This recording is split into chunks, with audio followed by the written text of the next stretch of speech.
Welcome to code to algo channel. இன்றைக்கி date 22/5/2025. நம்ம code to ஆல்கோவில் உங்கள் ஸ்ட்ராட்டஜியை கஸ்டமைஸ் பண்ணி கோடிங் பண்ணி தருவோம். அதை ஆட்டோமேஷன் பண்ணி உங்கள் ஸ்ட்ராட்டஜி நீங்கள் இம்ப்ளிமெண்ட் பண்ணிக்கலாம். ஸோ அது மாதிரி நம்ம க்ரியேட் பண்ண ஸ்ட்ராட்டஜியில் இன்றைக்கி ஒரு ரிசல்ட்ஸ் பார்ப்போம். நம்ம யூஸ்வலாக 3 ஸ்ட்ராட்டஜி லைவாக ஃபாலோ பண்ணிகிட்ருக்கோம். Nifty RSI, Nifty VWAP, Nifty 15 minutes. So first பார்த்திங்கன்னா நிஃப்டி VWAP பார்ப்போம்.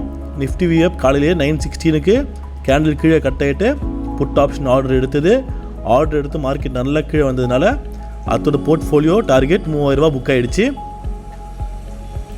நெக்ஸ்ட்டு 15 மினிட்ஸு, இதான் 15 மினிட்ஸோட ரேஞ்சு ப்ளூ லைனு. இது ஸ்டாப் லாஸ், இது டார்கெட்டு, க்ரீன் லைன் வந்து டார்கெட்டு. ஸோ இன்றைக்கி ஆர்டர் 9:30 எடுத்தது. ஸ்டாப் லாஸ் ஹிட் ஆகாமல் மார்க்கெட் ரொம்ப சைட்வேஸாக இருந்தது. இன்றைக்கி எக்ஸ்பைரின்றதுனால டைம் டிகேவும் ரொம்ப ஜாஸ்தியாக இருந்தது.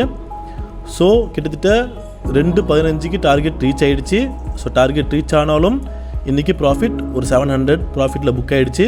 ஸோ டைம் டிகே ஜாஸ்தியாக இருந்ததுனால ப்ராஃபிட் கொஞ்சம் கம்மியாக புக் ஆகிடுச்சு. நெக்ஸ்ட்டு RSI பார்த்தோன்னா RSIயோட என்ட்ரியை வந்து 11:50 தான் எடுத்தது. கால் ஆப்ஷன் 2 லாட் எடுத்து ரிவர்ஸ் ஆகி புட் ஆப்ஷன் எடுத்தது 12 மணிக்கு. ஸோ அதே மாதிரி 3 தடவை RSIயோட வேல்யூ எடுத்து இன்றைக்கி RSIயும் 3000 ப்ராஃபிட்டில் புக் ஆகிடுச்சு. ஸோ இன்றைக்கி பார்த்தீங்கன்னா 3 ஸ்ட்ராட்டஜி, அதாவது நிஃப்டி RSI, VWAP, 15 மினிட்ஸ் மூணுமே நம்மளுக்கு டார்கெட் ரீச் ஆகிடுச்சு. நாளை ஒரு புது வீடியோவில் சந்திப்போம். நன்றி, வணக்கம்.